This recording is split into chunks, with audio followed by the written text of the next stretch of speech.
नमस्कार, मैं सुष्मिता मिश्रा। आप देख रहे हैं 4 PM न्यूज नेटवर्क। आजकल हर जगह यही चर्चा है कि वरुण गांधी और मेनका गांधी का टिकट कट सकता है, लेकिन अभी ये कहना मुश्किल होगा कि क्या सच में कटेगा टिकट या नहीं, क्योंकि आपने देखा होगा कि वरुण गांधी हमेशा अपने ही सरकार से नाराज दिखाई देते हैं। आपको वरुण गांधी का वो वीडियो दिखाते हैं जिसमें अपने ही सरकार पर हमला बोलते नजर आ रहे हैं। कहीं जाता हूँ, चाहे मैं लंदन जाऊँ, चाहे मैं अमेरिका जाऊँ, चाहे मैं कहीं जाऊँ, लोग मुझे क्या कहते हैं जो पहचानते हैं? लोग कहते हैं हाउ इज पीलीभीत, कहते पीलीभीत कैसा है, वहाँ के लोग कैसे हैं, आप तो यहाँ घूम रहे हो, वहाँ कौन देख रहा है?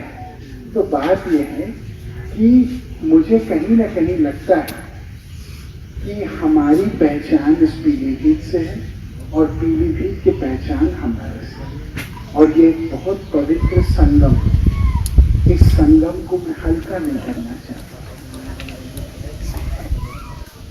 जब भी मैं आता हूँ तो मैं बंगाली समाज से एक निवेदन करता हूँ। मैं कहता हूँ किसी को भी आप वोट करें, किसी को भी करें, लेकिन भेड़ चाल में ना करें, दिमाग लगा के करें। ये नहीं कि कोई आया भारत माता की जय बोल दिया, जय श्री राम बोल दिया, आपने वोट डाल दी, क्योंकि उसके बाद आपकी गिनती भी वैसी हो जाएगी जैसे कि आप लोग एक एक मनुष्य, एक एक आत्मा नहीं हो, आप लोग बस एक संख्या। मैं नहीं चाहता हूं कि आप एक संख्या बने, मैं चाहता हूं आप एक एक यहाँ पे देवी, एक एक देवी समान, उसकी एक सोच हो, उसका एक सम्मान हो, उसके बच्चों के सपने हो, उन सपनों का आदर हो। तो देखा आपने ये वीडियो, वरुण गांधी ने पीलीभीत में ही बीजेपी पर निशाना साधते हुए जो कहा वो आपने देखा ही। अब आपको दिखाते वरुण गांधी का एक वीडियो जिसकी चर्चा काफी दिनों तक हुई। उसकी बात मैं कर रहा हूँ। 1,45,000 करोड़ लोन इस समय केवल इसलिए है कि स्वास्थ्य पे अपने परिवार की रक्षा करनी है, उनका इलाज कराना है। 1,45,000 करोड़।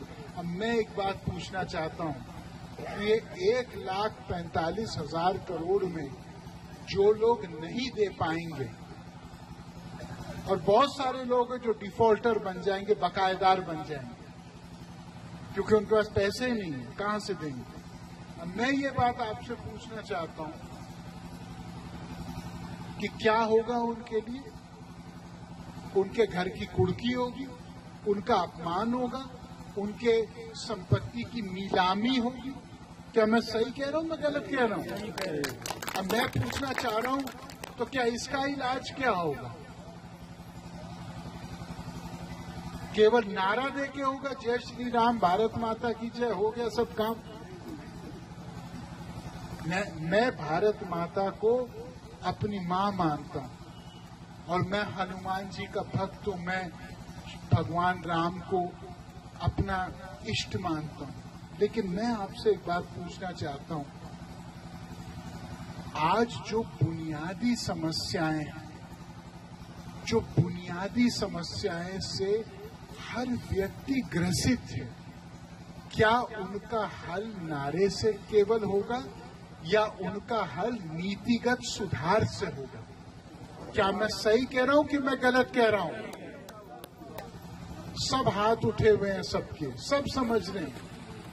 तो इस वीडियो में देखा आपने कि सांसद वरुण गांधी ने अपनी ही सरकार पर जमकर हमला बोला। बेरोजगारी समेत कई मुद्दों को लेकर उन्होंने कहा कि जो लोग लोन नहीं जमा कर पाएंगे उनकी संपत्ति की कुर्की होगी, उनकी संपत्ति नीलाम होगी। अब मैं पूछना चाहता हूं कि इसका इलाज क्या है, और ये सवाल वही है जो वो अपनी ही सरकार से पूछते नजर आ रहे हैं। तो देखा आपने जिस तरह से वो अपनी ही सरकार पर हमेशा हमला करते हुए नजर आए हैं, और कहीं ना कहीं मेनका गांधी ने भी अपनी ही सरकार पर निशाना साधा है। सुल्तानपुर की सांसद मेनका गांधी हैं, और जिस तरह से वो भी हर मुद्दे पर मुखर होकर अपनी ही सरकार पर निशाना साधती रहती हैं, ऐसे में लग रहा है इस बार बीजेपी उनका टिकट काट सकती है। आपको बता दें, भाजपा ने यूपी की 80 में से 51 लोकसभा सीटों पर प्रत्याशियों की घोषणा कर दी। अब बची हुई 29 सीटों के लिए चर्चाओं का दौर जारी है। इनमें 24 सीटों पर भाजपा अपने प्रत्याशी उतारेगी, जबकि बाकी सीटें गठबंधन दलों को दी जानी है। भाजपा इन सीटों पर प्रत्याशी उतारने के लिए दावेदारों, मौजूदा सांसदों और 2019 में हारे उम्मीदवारों के नामों पर मंथन कर रही है। आज 8 मार्च को दिल्ली में एक बैठक बुलाई गई है। माना जा रहा है इसमें नाम फाइनल कर दूसरी सूची जारी कर दी जाएगी। दरअसल पिछले लोकसभा चुनाव में भाजपा को 16 सीटों पर हार का सामना करना पड़ा था। भाजपा सूत्रों के मुताबिक दूसरी सूची में कई ऐसे दिग्गज चेहरे हैं जिसके टिकट कट सकते हैं। इनमें मेनका गांधी, वरुण गांधी का नाम भी है। इसके अलावा केसरगंज से सांसद ब्रजभूषण शरण सिंह के टिकट पर संकट है। पिछले लोकसभा चुनाव में भाजपा ने दिनेश प्रताप सिंह को रायबरेली से उतारा था, लेकिन अब जब कांग्रेस की तरफ से सोनिया गांधी ने इस सीट से चुनाव लड़ने से इनकार कर दिया, तो यह माना जा रहा है कि भाजपा यहां से मजबूत कैंडिडेट को उतार सकती है, जिनमें केंद्रीय मंत्री का नाम हो सकता है, यानी दिनेश सिंह का टिकट यहां से कट सकता है। सुल्तानपुर सीट से भाजपा मौजूदा सांसद मेनका गांधी का टिकट काट सकती है। यहां से भाजपा दूसरे कैंडिडेट को लड़ाने की तैयारी में जुटी है। खबर है कि मेनका गांधी को लेकर भाजपा के सर्वे रिपोर्ट बेहतर नहीं रही है। यही कारण है कि भाजपा यहां से दूसरा कैंडिडेट खड़ा कर सकती है। लखनऊ के सरोजनी नगर से विधायक राजेश्वर सिंह को लेकर भी कयास लगाए जा रहे हैं कि उन्हें सुल्तानपुर से लोकसभा का टिकट दिया जा सकता है। पीलीभीत को लेकर भी भाजपा केंद्रीय नेतृत्व चर्चा कर रहा है। यहां से वरुण गांधी सांसद है। सांसद रहते हुए कई बार वरुण गांधी ने अपने ही पार्टियों की नीतियों के विरोध में आवाज उठाई और चिट्ठियां भी लिखी। इसे लेकर भी भाजपा में नाराजगी है। अब यहां दूसरे प्रत्याशी को उतारने की तैयारी चल रही है। केसरगंज के सांसद ब्रजभूषण शरण सिंह का नाम पहली लिस्ट में नहीं आया। ब्रजभूषण पर कुश्ती की महिला खिलाड़ियों ने यौन शोषण का आरोप लगाया। सूत्रों के मुताबिक ब्रजभूषण शरण सिंह पर लगे तमाम आरोपों के बाद पार्टी अब उनसे दूरी बनाना चाहती है। इसलिए केसरगंज लोकसभा क्षेत्र पर ब्रजभूषण का टिकट कटने के बाद पड़ने वाले इम्पैक्ट को लेकर चर्चा कर रही है। अगर गुड़ा गणित ठीक बैठा तो ब्रजभूषण शरण सिंह का टिकट कट सकता है। भाजपा दूसरी सूची को लेकर यूपी लोकसभा चुनाव प्रभारी बैजयंत पांडा ने कहा कि एक सीट को लेकर प्रदेश और राष्ट्रीय स्तर पर चर्चा हो रही है। बाराबंकी सीट पर भी कैंडिडेट बदलने से जुड़े सवाल पर उन्होंने कहा है कि देखा जाएगा भाजपा की दूसरी सूची में उत्तर प्रदेश की बलिया, मेरठ, मुरादाबाद, सहारनपुर, मैनपुरी, हाथरस और कानपुर सीट पर कैंडिडेट बदले जाएंगे या नहीं, इसको लेकर भी मंथन किया जा रहा है।